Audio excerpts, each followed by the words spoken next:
Boa noite a todos, bem-vindos para mais uma noite de estudo. Provavelmente hoje vai ser o nosso último dia. Nós vamos tentar fazer os 3 últimos capítulos. Então, se der tempo, senão a gente volta semana que vem. Para tirar dúvidas e para falar o que falta dos capítulos. Então, antes de iniciar nosso estudo de hoje, a gente vai agradecer a oportunidade de estarmos aqui reunidos. Antes, também, que mesmo que termine o estudo hoje, os trabalhos de desobsessão vão continuar até o dia 26, né, que seriam a semana que vem, e na outra ainda, finalizando novembro, tá bom?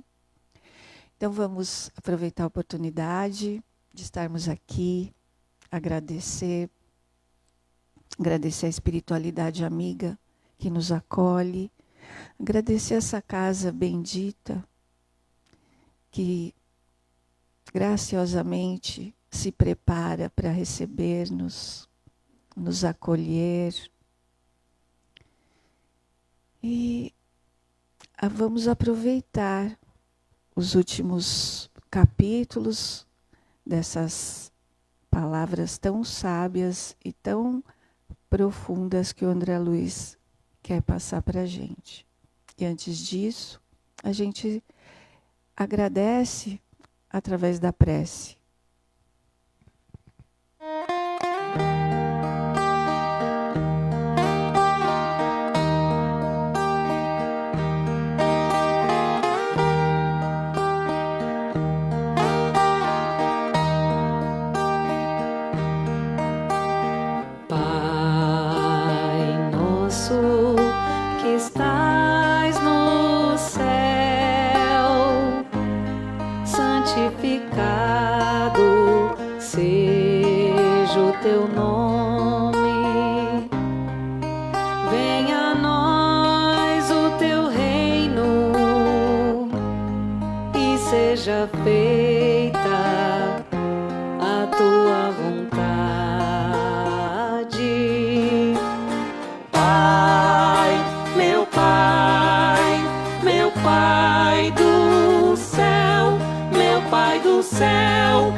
Antes da gente iniciar o capítulo 18, tem uma pergunta do capítulo 17,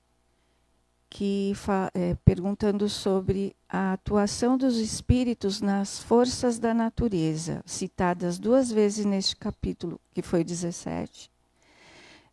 Ou o que seriam essas tarefas no seio da natureza, que André Luiz cita. Há espíritos perversos com vigorosa capacidade volitativa. São donos de imenso poder de raciocínio e manejam certas forças da natureza. Avarentos, homicidas, viciados de todos os matizes, culminam sempre em determinações de trabalho regenerador, através de reencarnações na crosta ou de tarefas laboriosas no seio da natureza. Boa noite, pessoal. Nós não temos muito mais informações. Qual é o acesso que mentes criminosas do espiritual, mentes muito poderosas, muito manipuladoras, alcançam nas energias em torno da Terra? O André Luiz nos fala da possibilidade dessas forças malignas, adoecidas, portanto, afastadas de Deus, manipular a energia do pensamento humano, das paixões humanas e também contribuírem, por exemplo, para algumas tempestades. Nós fomos assolados esses últimos tempos, né, por fenômenos da natureza que acabam causando muita destruição, muito enfrentamento, muita dor. Então, não deixa de ser um processo kármico, né? Então, é permitido, entre ressalvas, até certo limite, que a própria inferioridade da espiritualidade maneje os fluidos densos de algumas regiões. Agora, vamos lembrar, se nós, como população, fôssemos mais harmoniosos, mais amorosos, mais pacificados, nós não exalaríamos tantas toxinas para o mundo astral e não poderia ser manipulado. Desde a simples obsessão até uma obsessão coletiva como uma super tempestade. Então, muitas vezes, por trás de uma grande tempestade, pode estar havendo a manipulação de espíritos muito perigosos, muito difíceis. Tá? Isso é permitido pela espiritualidade. Né? Mas sempre pensando que depois de uma situação dessa, vem uma renovação, vem uma limpeza. Tá? Desculpa, a gente vai sempre responder no nosso limite. Né? Não temos mais informações sobre isso ainda, tá bom? Pelo menos não tenho, no meu alcance, eu não tenho ainda mais informações sobre esse assunto. Capítulo 18, Velha Afeição. Então, o André começa esse capítulo relatando que ele está andando com o calderário, que eles já tinham percorrido uma grande distância ali na entrada, né, no limiar das cavernas. Então não me olha.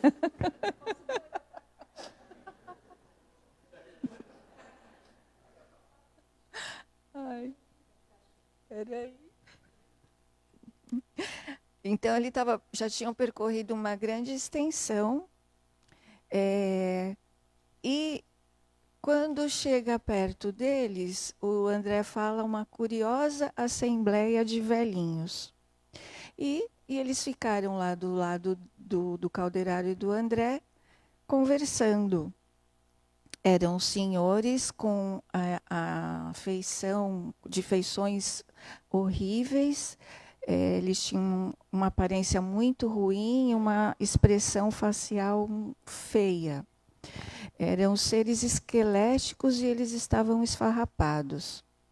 E traziam nas mãos uma substância lodosa, escura, né, gosmenta. E eles imaginavam que aquela substância era ouro. Então, eles mantinham bem junto ao corpo, como se protegendo de alguém chegar e roubar deles o que era para eles, o que eles consideravam ouro, né? E eles estavam com medo por conta do lugar que eles estavam, então eles olhavam para os lados com aquele negócio preso no corpo, para ver se não tinha ninguém suspeito para atirar o ouro deles.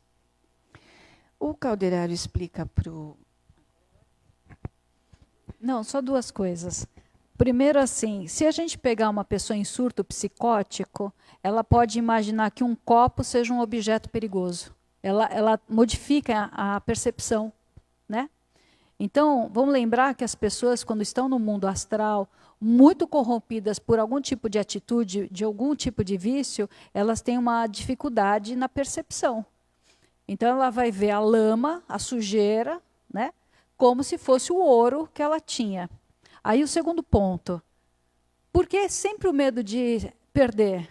Porque essas pessoas que foram parar ali, né, naquele local, foram porque tiraram dos outros. É diferente o ganho lícito. Você lutou, você trabalhou, você foi herdeiro. Também é lícito, né? Você não tirou de ninguém, não machucou ninguém. É diferente do que você enriquecer trapaceando, machucando, enganando. Então é isso que está sendo mostrado nesse capítulo. As pessoas não foram parar ali porque são ricas. Foram parar ali porque enriqueceram de forma ilícita e ainda trazem o transtorno de que alguém vai fazer nelas, por elas, a mesma coisa que elas fizeram no outro. Olha a desconfiança, a pistantrofobia, o medo de confiar, né? Não tem nada no nosso psíquico, nos nossos transtornos mentais, que não tenha fundo espiritual. Tem algum tipo de memória que a gente já passou. Passou de fazer e passou de sofrer. Então, o calderário explica que aqueles velhinhos são usurários, desencarnados há muitos anos. Enlouqueceram de tanto quererem possuir bens e terminaram nesse estado. São perturbados mentais. E eles escutam um dos velhinhos perguntando se eles não estariam dentro de um pesadelo. E eles eram a vítima, as vítimas. Há quanto tempo eles estariam fora de casa? Que lugar era aquele? E questiona até se eles estariam loucos.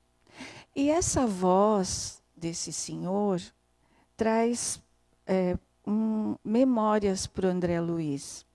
Essa voz familiar lembrava a voz do avô paterno dele, Cláudio, que desencarnou há muitos anos. E essa lembrança deixou André emocionado.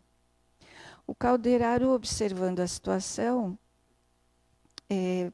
fala para o André não falar, ficar calado, e que eles precisavam aproveitar esse minuto de lucidez que esse senhor estava tendo, essa percepção do lugar, né, de tudo que ele tinha falado. E ele estava receptivo para ajuda naquele momento.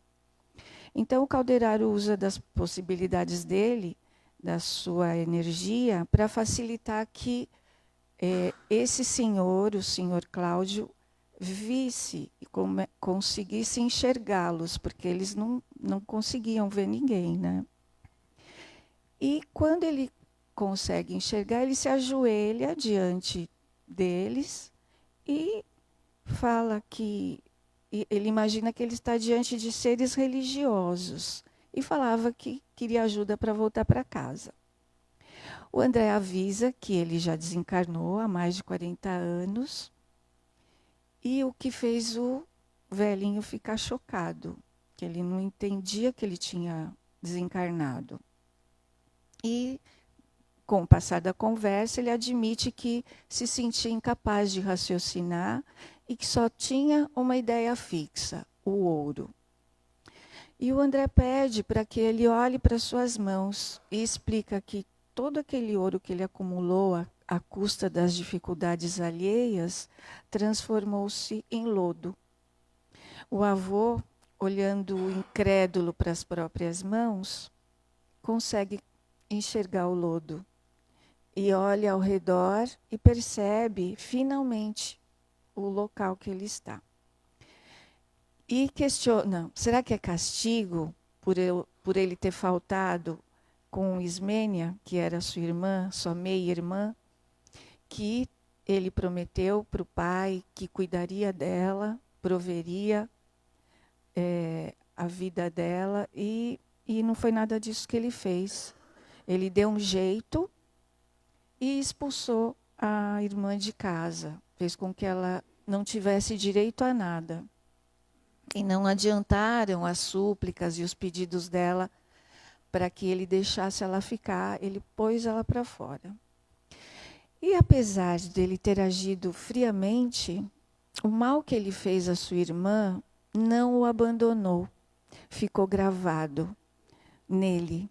O sentimento de culpa é também um sentimento de remorso sobre algo muito errado que ele fez.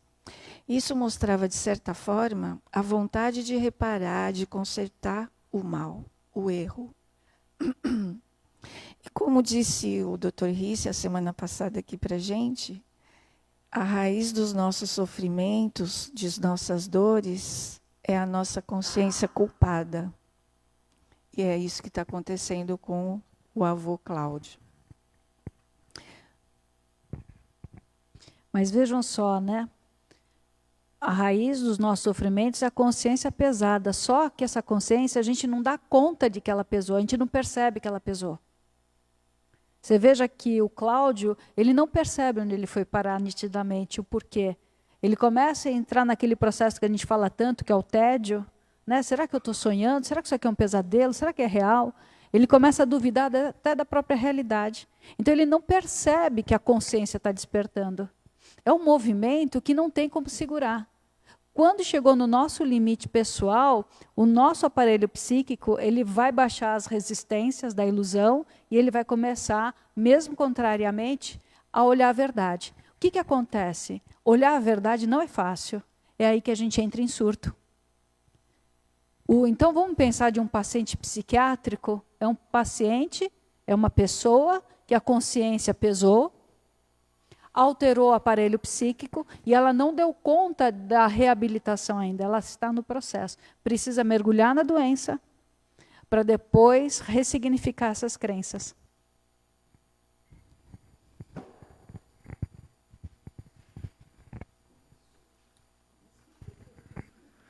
Boa noite. Boa noite. Eu não sei se eu vou saber elaborar a pergunta. Em cima disso que você está explicando, os complexos seriam, muitas vezes eu não tenho consciência deles, certo? Seriam memórias espirituais que eu trago. Eu já tenho um arrependimento ou seria esse, quando eu sou tomada pelo complexo, eu começo a ter alguma percepção desse passado? Não sei se eu estou... A gente não tem linguagem muito própria para explicar esse processo. Vamos dizer que Deus fala conosco antes da nossa consciência perceber algo maior. É como se o chamado da vida fizesse naquele momento. E aí depois eu vou passar a tomar conhecimento da minha atitude. Mas aí seria esse self? Que seria essa conversa, a conversa desse com divino Deus. Que existe dentro de cada um de nós. Eu vou esquecer o nome do autor alemão, é o Otto. Ele vai falar que é o processo luminoso. Aí Jung usa muito esse termo, luminoso. Luminoso é um momento importante. É um momento que o espírito da gente, a nossa alma, percebe algo além. Um momento de fé, um momento de emoção, é uma memória. É um momento que toca a alma e faz diferença na vida. Porque a gente pode ter muitos momentos que tocam, mas não faz diferença.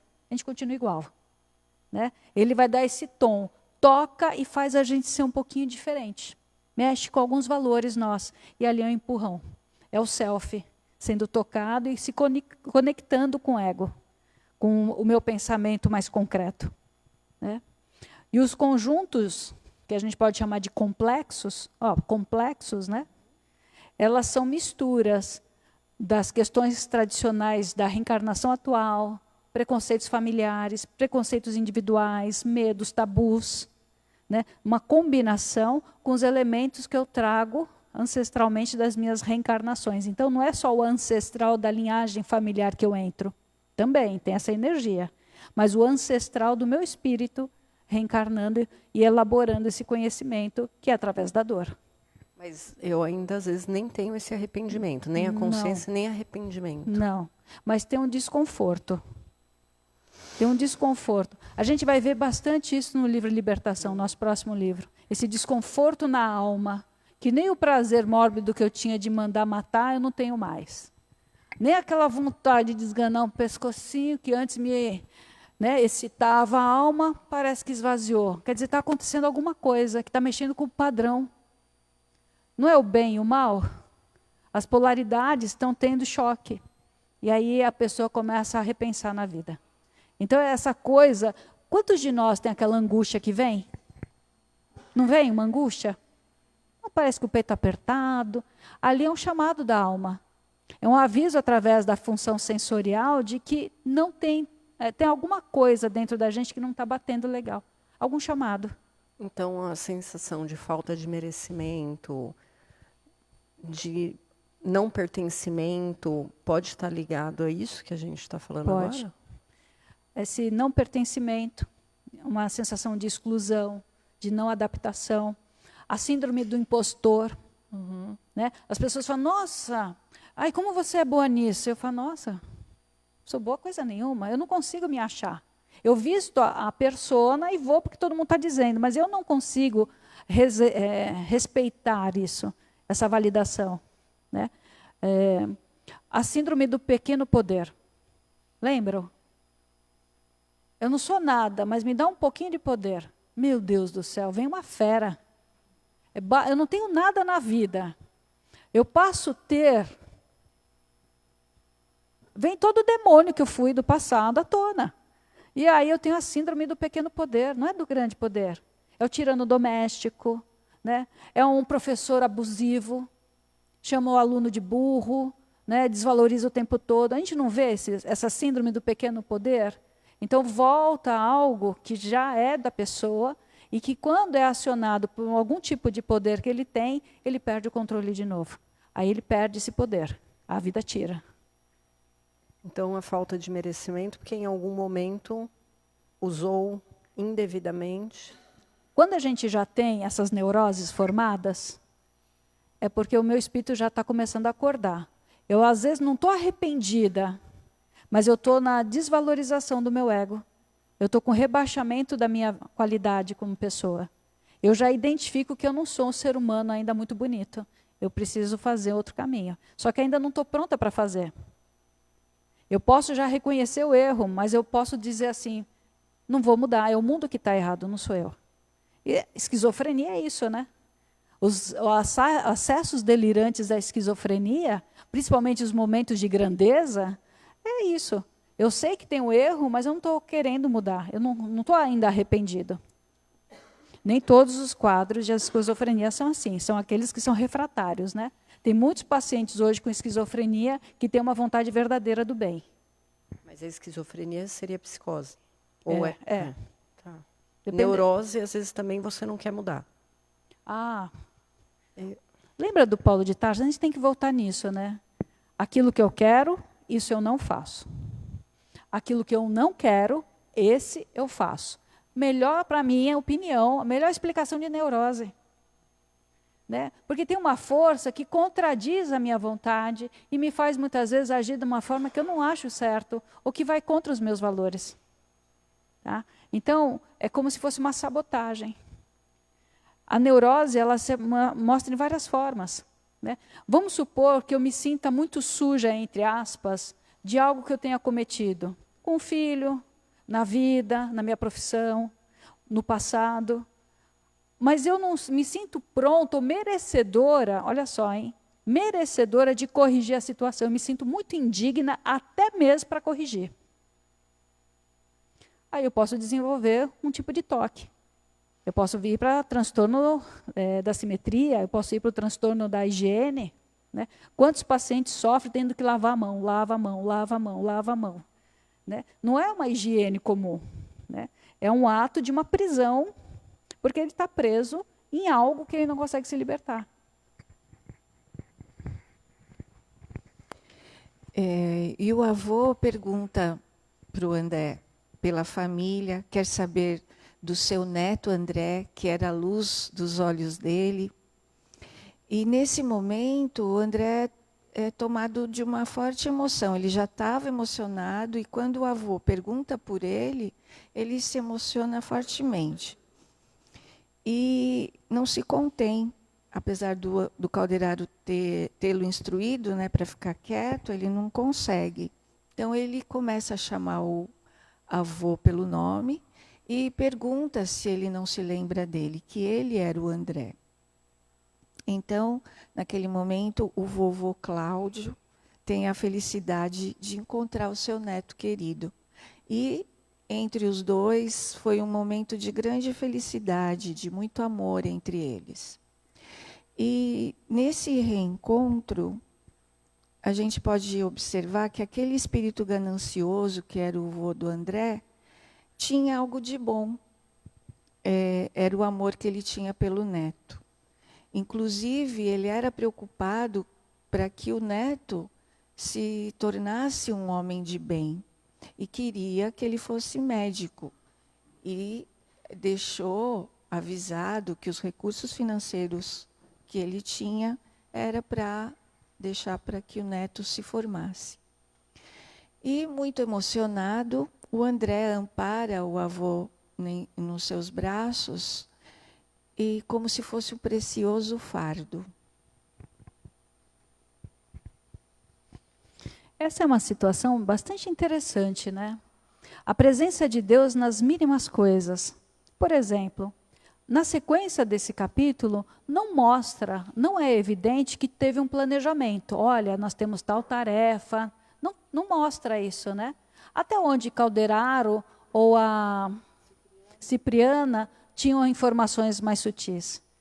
Ou eles estavam sendo conduzidos intuitivamente pela inspiração divina a estarem naquele local para essa história ser desvendada, né? Porque em nenhum momento é dito assim, olha, você vai ter uma surpresinha. Vamos visitar alguém do seu passado, muito importante, que vai ter uma comoção. Não. Né? Então, a espiritualidade trabalha de maneiras muito sutis também. É o momento preciso. Vocês vejam, o Cláudio começou a ter... Espera aí, será que a gente está sonhando? Às vezes eu me pego pensando se é uma realidade que a gente está vivendo, se está certo, se está errado. A espiritualidade se aproveita da dúvida. Aquela oscilação do espírito. E aí mostra, aí quebra a ilusão. Vocês vejam, quando a pessoa está muito resistente numa ideia, não adianta você falar que aquilo não é aquilo. Tem gente que vai dizer que essa parede aqui é cor-de-rosa. E ela vai falar que é cor-de-rosa, e não adianta você falar que é branco. É uma luta inútil você tentar provar ou mostrar uma verdade que a pessoa não quer ver. Não está pronta para ver. Então a espiritualidade sabe lidar muito bem com isso, o tempo de despertar de cada um. Eles não violentam. Olha, agora você vai ter que entender. Vai dando tempo. Aí chega esse tempo, a vida maior, os mentores maiores, vamos pensar em hierarquia, acima do nível de um André Luiz, ou acima de um mentor, de uma Cipriana, acima. São espíritos tão sutis que inspiram a gente sem a gente perceber. E muitas vezes vão levar a gente para uma tarefa importante. Por isso que é importante a gente estar em conexão com a sensibilidade da intuição. Presta atenção que no desenvolvimento mediúnico, por todos os efeitos físicos que a gente teve, efeitos intelectuais, nós estamos caminhando para um universalismo da mediunidade. A mediunidade vai ser a conexão entre intuição e inspiração. A gente não pode falar que vai ser a conexão entre ego e self? Acompanha o raciocínio ou estou viajando junto? Intuição, o que está dentro, o meu ego, o que eu desenvolvi de conhecimento. O que meu espírito hoje consegue entender. Self, minha conexão com Deus. Meu contato com a vida maior. Então, esse trânsito todo que a gente precisa desenvolver entre intuição e inspiração é que vai nortear as nossas escolhas. Vai chegar um tempo que a gente não vai mais precisar de fenômenos físicos. Por exemplo, fenômenos de cura, através de um passe, a energia da espiritualidade, fazendo uma cirurgia espiritual. Nós seremos modelos autorreguladores que a gente mesmo vai promover a cura no nosso corpo. E assim por diante, né? Capítulo 19, reaproximação. A Cipriana regressa com os socorristas e observa a situação do André com o avô nos braços. E conclui a razão para que o André esteja ali, né? Observa... A Cipriana estava meio assim se o André teria condições de estar naquela região. Aí a própria Cipriana aceita que tinha um motivo realmente para o André Luiz estar lá. E foi muito útil. E ela observa que o avô do André precisava de tratamento urgente. E o tratamento seria feito ali mesmo, o mais rápido possível, porque logo ele deveria reencarnar. Ela esclarece que, por ser uma reencarnação reparadora, ela tem meios de auxiliá-los. Desculpa, eu sou detalhista e chata. Primeiro ponto, o que quer dizer ficar por ali mesmo? Todas as zonas mais densas do umbral têm postos de atendimento. Tem núcleos, pequenos núcleos de socorro imediato. Esse socorro, às vezes, não vai ser transferido para uma colônia espiritual. Dali mesmo vai ser feito os acordos de reencarnação, vai ser feita a preparação. Então, ele fica estagiando ali, fazendo uma adaptação fluídica do perispírito para voltar. Vejo que não foi nada planejado, mas é muito diligente, é muito funcional. Yara, não briga comigo, Bi. Eu fiquei com uma dúvida quando eu li do que seria esse sem projeção nos interesses coletivos. Não me ficou claro. Em se tratando de reencarnação por meras atividades reparadoras, sem projeção nos interesses coletivos, de modo mais amplo, nosso concurso pessoal pode ser mais decisivo e imediato. Vamos lá. Ele está dizendo que no momento evolutivo do Cláudio, ele não vai voltar para a coletividade. Ele vai ser um pastor que vai ajudar, redimindo a consciência do passado, ele volta com uma tarefa para ajudar um grupo de pessoas. Ele não vai ser um professor que vai trabalhar a comunicação. Ele não vai com interesse coletivo, ele vai com interesse de sanar uma dor muito pessoal, porque ele não tem ainda bagagem moral para ajudar. A reencarnação ainda vai ficar muito pautada na necessidade individual. Então, ele nem vai sentir vontade de buscar profissões, pelo que eu estou entendendo, seriam profissões. Profissões, dons, né? Especializações, tarefas, mas vamos lá.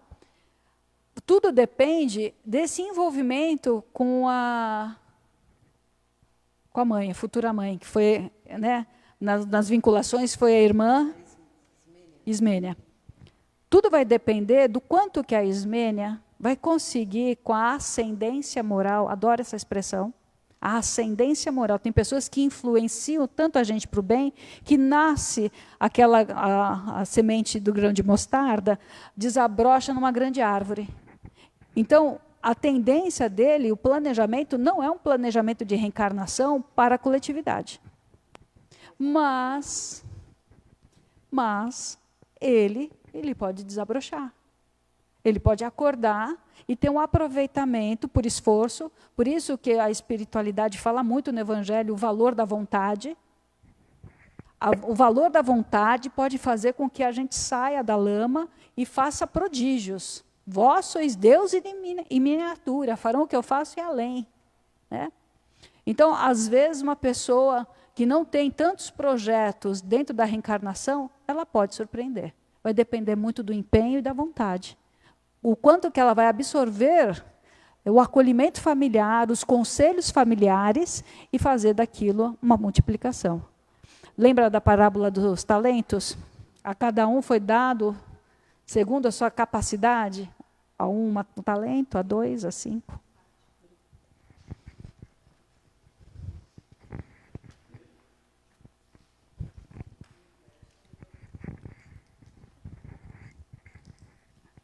A gravidade puxa primeiro para baixo, né? Exato. Assim, eu fiquei com uma dúvida. A pergunta que eu ia fazer, a Milena fez, que é sobre o arrependimento, né? Ele ficou durante, acho que, 40 anos lá e não se arrependeu nem encarnado, e desencarnado ele ficou preso ao poder que ele achava que ainda estava encarnado, né? E agora ele vai reencarnar novamente, muito rápido, sem o preparo, sem o planejamento. E como que fica essa situação para ele? Fica melhor do que se ele estivesse ali naquele ambiente que é motivo de queda. Naquele ambiente onde ele está no umbral, é motivo para ele continuar mais 40 anos. Porque você veja, ele teve olha, eu adoro palavras, lampejo. Parece que a luz lambeu a gente rapidinho, né? Um lampejo. E naquele momento ele relembra algo que a consciência dele o advertiu. Falhei com a minha irmã. É ali que ele começa. Ele não tem o arrependimento pleno, mas ele começa a ter consciência que agiu errado. Alguma coisa despertou nele naquele momento. E quando faz com que haja a possibilidade da reaproximação numa próxima reencarnação, ele vai ter a chance. Como vai ser essa próxima reencarnação? A Bi vai brigar comigo. Na miséria, na dificuldade financeira, no trabalho árduo da construção civil. Olha que dignidade, né? Trabalhar na construção, edificação. Tem simbolismo, né? Para que ele dê valor ao esforço dele e ao trabalho da forma digna. Então, é um jeito de reprogramar memórias, vivendo novamente. Como é que eu reprogramo uma memória ruim? Criando novas memórias. Por isso, quando a gente fala assim, nossa, eu estou tão magoada, eu vou ficar presa no meu quarto, e lá. Eu estou presa no meu quarto e na minha cabeça, né? Eu fico lá. Eu não vou sair daquilo nunca. Só de o meu sistema nervoso, ver outras paisagens, fazer uma viagem, dar uma olhada no mar, criar novos estímulos a memórias, eu tenho mais força para movimentar o passado em mim. Mas ele vai ficar 2 anos numa instituição se preparando, Sim. mesmo que não haja um preparo, mas há.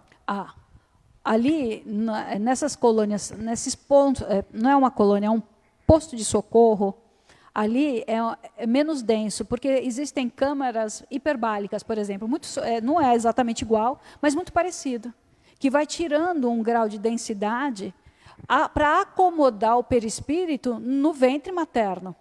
Se um espírito vem com uma densidade perispiritual muito densa, às vezes acaba provocando até o aborto espontâneo.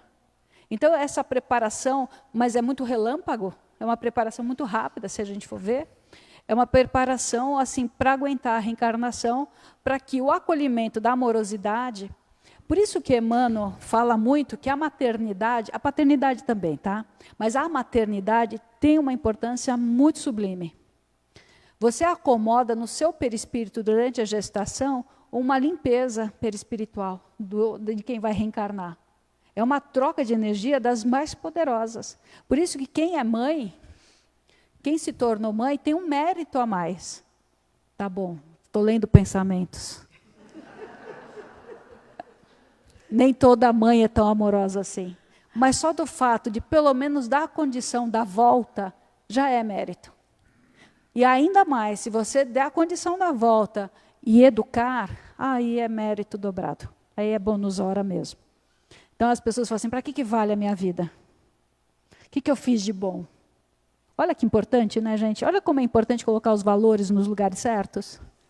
O que a gente percebe, Arinha, assim, não existe uma programação da espiritualidade muito certinha. Por exemplo, a pessoa desencarna, vai para o plano espiritual, no caso do Cláudio, né, com uma bagagem bem difícil para resolver, né? E aí logo ele vai reencarnar. Então não existe aquela coisa assim, vai para o plano espiritual, fica lá 50 anos, volta, não é nada disso. É uma coisa muito instantânea. E como é que fica então esse espírito no meio de tantas pessoas que ele prejudicou, talvez? Tomemos muita calma nessa observação, muita. Cada caso é um caso. Um caso.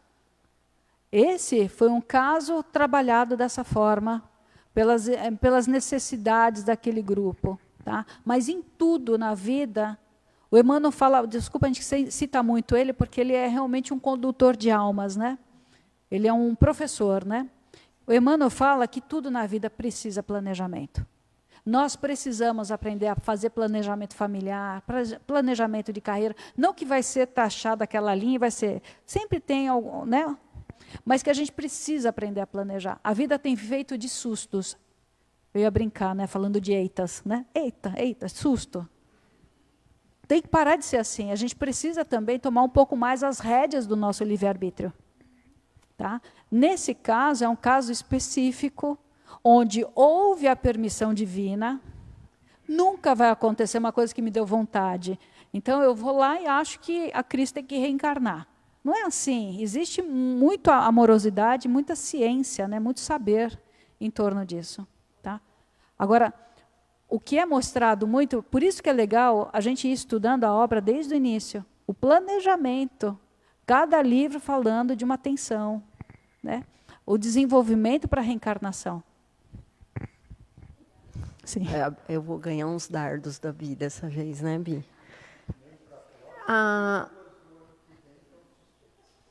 Aquelas reencarnações é desfecho, e qual que é a outra que você sempre fala?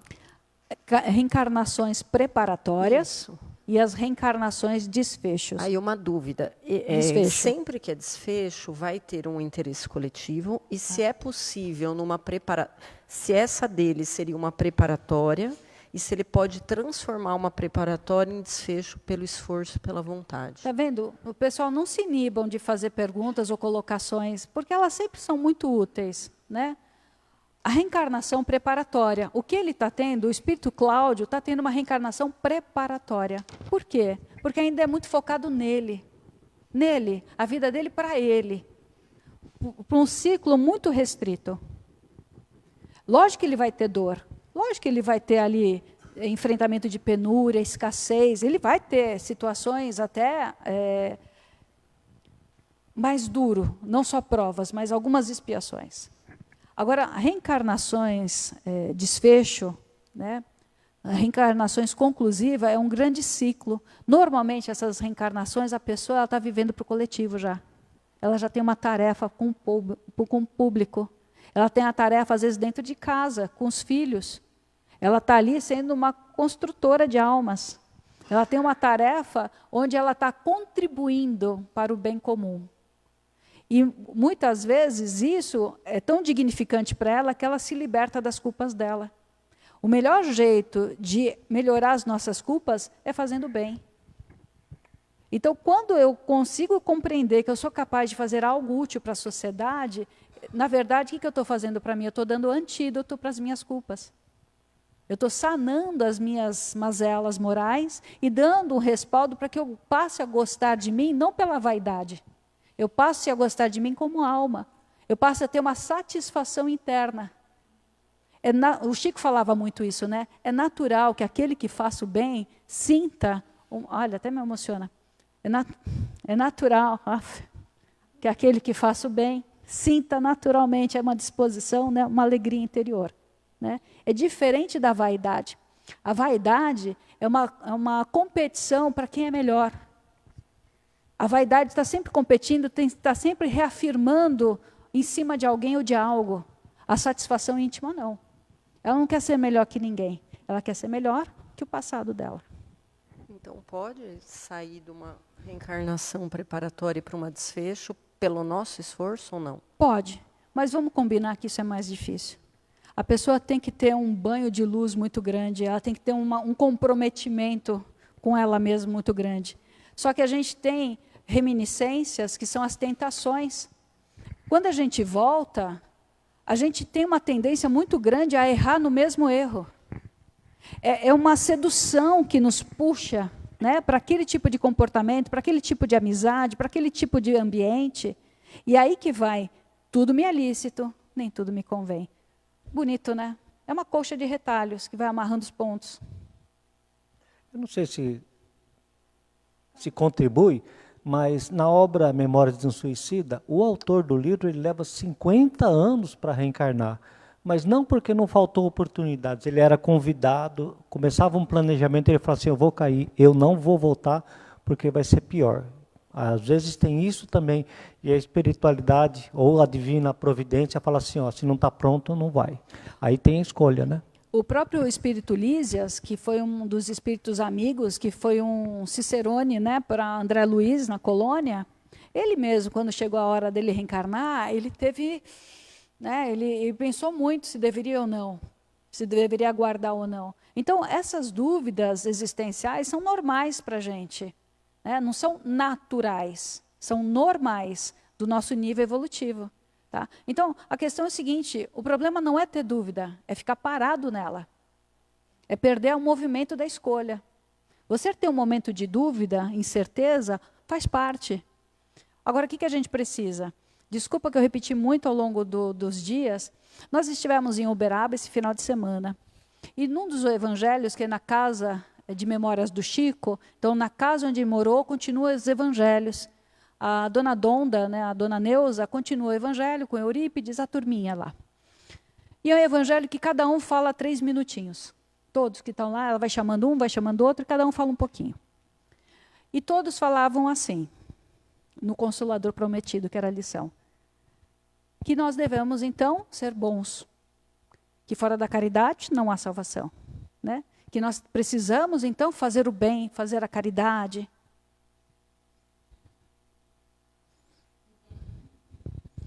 Ai, que mulher chata, né?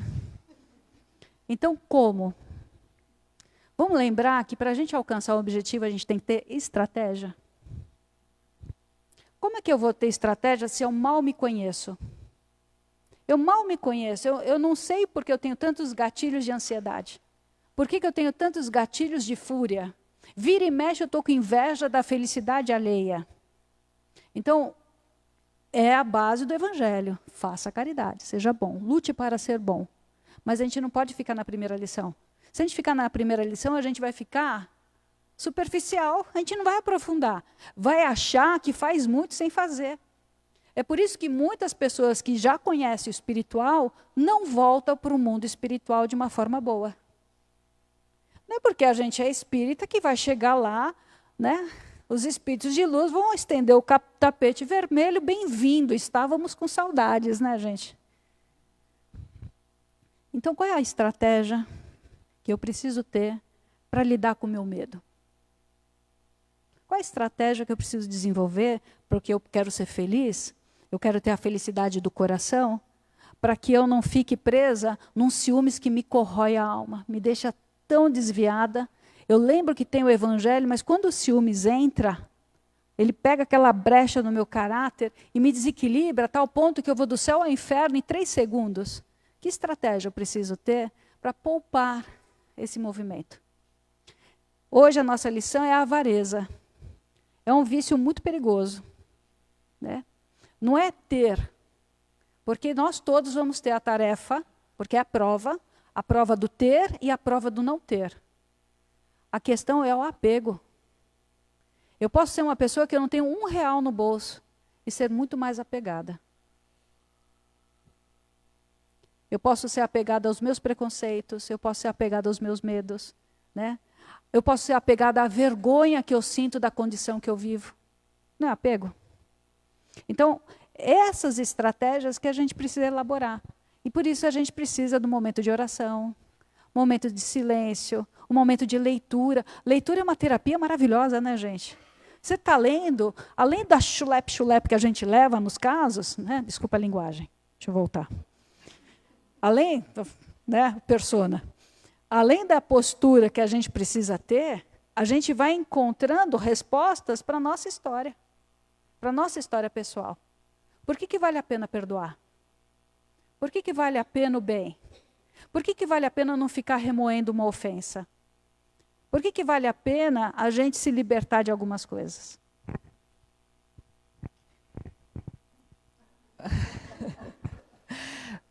A Ian Cipriana foi escutar o Cláudio, foi escutar a história do Cláudio. Ela queria saber dele, né, como ele chegou nessa situação. Aí ele conta detalhadamente da ingratidão com a irmã e o triste destino que ele a colocou. E ela ouviu, não julgou. Ela teve um marido abusivo. A Ismênia, né? Então, E aí ela vê nessa conversa 2 pontos importantes que seriam reunidos no processo reencarnatório do Cláudio. O primeiro ponto, Cláudio vai ter necessidade de se reaproximar da irmã, da Ismênia. E para isso, eles terão que procurá-la, né? A espiritualidade vai procurá-la. O segundo ponto, o Cláudio vai precisar reencarnar extremamente pobre para aprender o valor do trabalho. E antes de entrar na providência da reencarnação, eles precisariam encontrar a Ismênia. E ela pede para que 2 ajudantes vão encontrá-la, saber onde ela está, como ela está. E em 90 minutos eles já estavam de volta, trazendo a notícia que ela estava reencarnada e na fase juvenil terrestre. E ainda na mesma família, onde ela trabalhou como copeira após ser expulsa de casa. Logo, eles estão dentro da organização socorrista, que era o local onde o Cláudio ia permanecer por 2 anos. E lá ele vai receber auxílio e atendimento fraterno constante. Porque a identificação dele com o local e com a necessidade do dinheiro, do ouro, ainda era muito grande, era muito profunda. E ele vai receber grande auxílio da espiritualidade amiga para se libertar dessas teias da incompreensão. Porque a mente dele ainda é muito presa nesse quesito. A tarefa estava pronta, o próximo passo era trazer a Ismênia até eles, para eles conversarem, contarem com o auxílio dela no momento preciso, se ela aceitasse, né? Ela seria a mãe do Cláudio na reencarnação dele. E quando Cipriana chega com os amigos até Ismênia, ela estava adormecida, eles retiram ela do corpo em desdobramento e ela desperta, né, em desdobramento, vê a Cipriana, aquela imagem iluminada, bela, e ela confunde com a mãe de Jesus. E Cipriana acolhe, sempre carinhosa, né, acalma, e começa a perguntar para ela qual a intenção dela de vida, né, o que ela desejava, o que ela almejava alcançar. E a jovem expõe os desejos dela, que a Cipriana acha justo e santificante. E a Cipriana fala que ela tem condições, sim, de alcançar os sonhos, que eles são possíveis. E que a espiritualidade iria ajudá-la a realizá-los. Então, a Cipriana venda os olhos da Ismênia para que quando ela passasse pelo caminho até o Cláudio, ela não se assustasse com o ambiente terrível, né? Lembra que ela está encarnada. Então, em desdobramento astral, se ela enxergasse aquela zona, ela traria impregnado o perispírito na tela mental dela. Poderia gerar perturbações, né? Então, é uma proteção mesmo, para que ela não trouxesse para a vida de vigília a lembrança do local. E logo ela está diante do Cláudio. Ele, agitado com a presença dela, pede perdão, relembra do mal que causou a ela. E ela observa ainda confusa, sem entender quem era aquele ser diante dela. Aí a Cipriana a envolve em abundantes irradiações magnéticas para que ela recordasse daquele passado. Ela imediatamente consegue lembrar e vem lembranças amargas, vem a sensação de medo que ela sentiu naquela época, naquela ocasião, e de revolta também. A Cipriana a acalma, né, a abraça, e Ismênia diz se lembrar dele e de tudo o que aconteceu, e pergunta o porquê dele estar naquele estado tão deprimente. E após ouvir as desculpas dele, do arrependimento, a essência da Ismênia, apesar de tudo que ela passou, ela não odiava o irmão. E ela o abraça e ficam assim por um tempo. A Cipriana observa a cena de reconciliação e pergunta para Ismênia se podem contar com ela para receber Cláudio como seu filho, após as bênçãos do casamento dela com seu noivo Nicanor. Ele é um pedreiro e passará o ofício ao seu primeiro filho, que será bem amado e que também será muito feliz. Aqui é que eu não estou achando, mas fala na lição sobre, me parece que tem uma característica feminina, né, do perdão, eu não estou achando onde que... E essa que é a minha dúvida, se de fato seria... Peraí. Alguém ajuda a lembrar? O perdão, as características, elas têm punções mais masculinas ou mais femininas. É verdade. Porque aqui fala assim, o amor sempre divino na mulher de aspirações elevadas. Não é que só o espírito vinculado ao feminino é capaz de perdoar, mas pela evolução e todo o contexto histórico envolvido no feminino, ela é mais treinada a relevar, a reconciliar, a perdoar, a tolerar, a aguentar. Né? Desde que já esteja nessas aspirações mais elevadas. Exatamente. Agora, vamos lembrar sempre que o espírito não é nem homem nem mulher. Ele se apropria de características mais femininas ou masculinas e, conforme a reencarnação, né, ele as utiliza. Tem uma característica, ele fala assim, ó, dentro de 90 minutos, mais ou menos, volta com a notícia. Olha que bom. Que rápido, né? Nem a gente aqui, com toda a tecnologia que a gente tem, não tem certas coisas que a gente não consegue. A gente está sempre pedindo para não contar nada particular, pessoal, mas deixa eu só falar um assunto.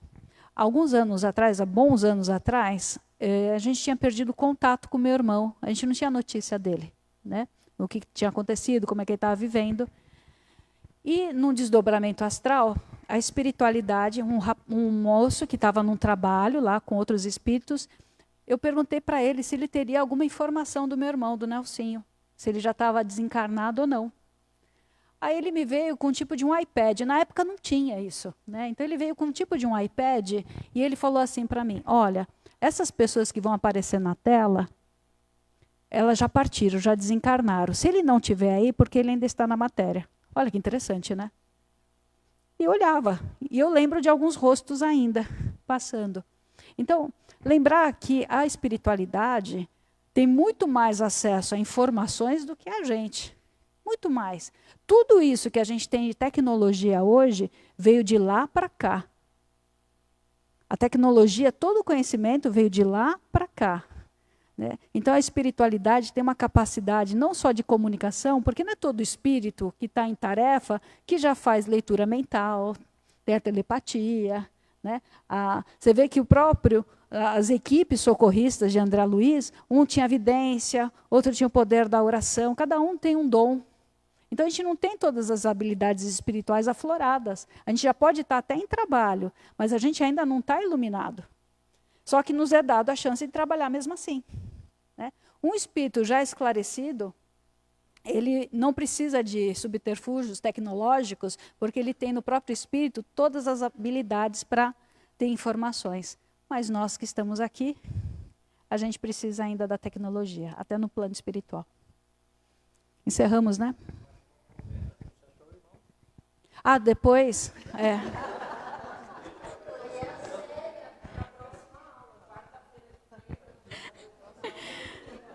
Não, mas por incrível que pareça, passado alguns meses, ele apareceu. Tá? Não foi rápido. Mas foi um episódio muito interessante, porque ficou assim uns 5 anos sem notícia dele. Né? E aí depois veio, né, o caminho. Ele não queria ser visto, né? Quando a gente quer ser visto, a gente se mostra. Dá tempo da gente terminar, Yarinho, capítulo 20. Não, é no lar de Cipriana, que a semana do André chegou ao fim do estudo, né? Ele terminou com o Calderaro. Esses 20 capítulos aconteceu tudo em uma semana. E aqui nosso estudo também encerra agora. E o André, ele estava pensativo, ele sempre muito questionador, né? E aí ele não quis perguntar, ele estava pensativo e fazendo uma avaliação de todo o processo que ele passou nesse tempo, nessa semana. E quanto conhecimento ele adquiriu sobre os desequilíbrios da alma, sobre a mente desorganizada, a emoção de ter encontrado o seu avô. E ele entendeu que para adquirir sabedoria era indispensável adquirir amor. Então, eles chegam no lar de Cipriana, que é uma benemérita fundação nas zonas inferiores, e seus habitantes e trabalhadores eram seres visivelmente inferiores também.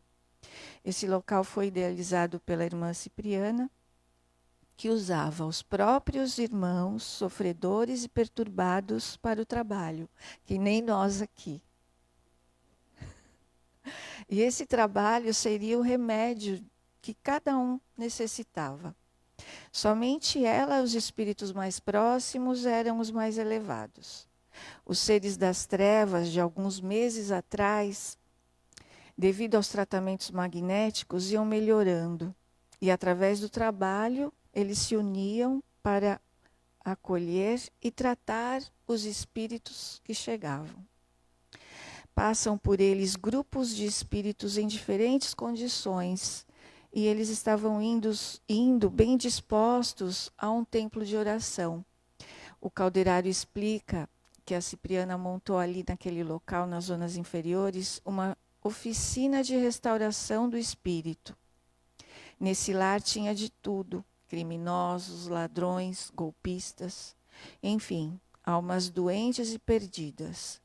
E o objetivo dela? O esquecimento do mal com a valorização permanente do bem, à luz da esperança em Deus.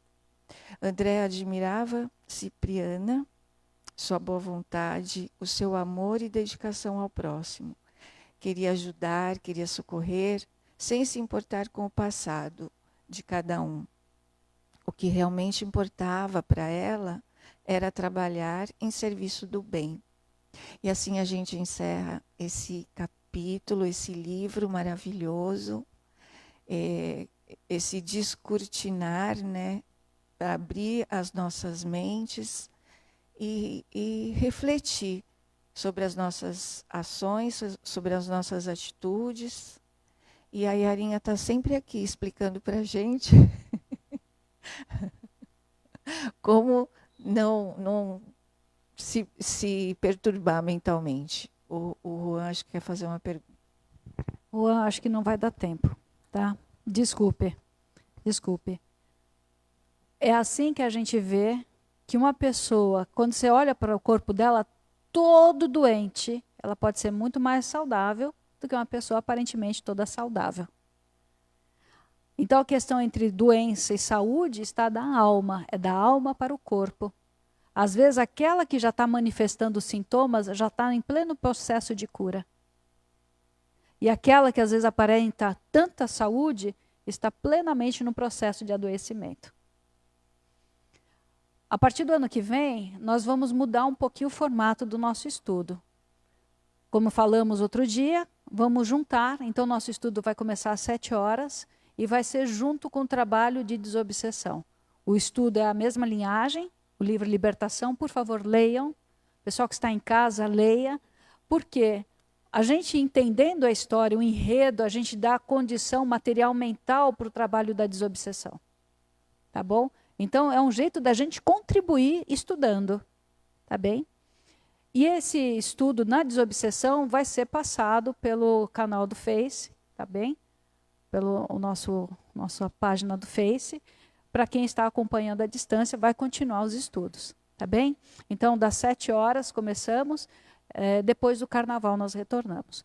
Muito obrigada a todos, obrigada pelo carinho, obrigada pela paciência. E, por favor, esse tempo de descanso é um tempo de revalidação. Faz uma análise do comportamento e do que você vem sofrendo. Tá? Esses dias a gente escutando a expressão, né, a lembrança de Jesus, Dr. Risse falando sobre isso, que Jesus consagrou a dor no Jardim das Oliveiras. Que bonito, né?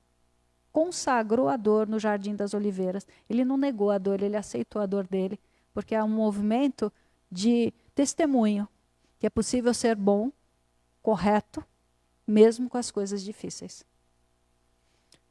Vamos encerrar? Então vamos nos acomodar, agradecer, agradecer e agradecer. Pai nosso, que estais nos céus, santificado seja o vosso santo e divino nome. Venha a nós o vosso reino, seja feita a vossa vontade, assim na terra como nos céus. O pão nosso de cada dia nos dai hoje, Senhor. Perdoai as nossas ofensas, na medida em que nós perdoarmos aqueles que nos têm ofendido. E não nos deixeis cair em tentações, mas livrai-nos de todos os males. Graças a Deus, graças a Jesus. Boa noite a todos. Quem for ficar para o trabalho da desobsessão é só continuar nas cadeiras. Não esquece que a semana que vem não tem estudo, mas continua o trabalho de desobsessão, tá bom?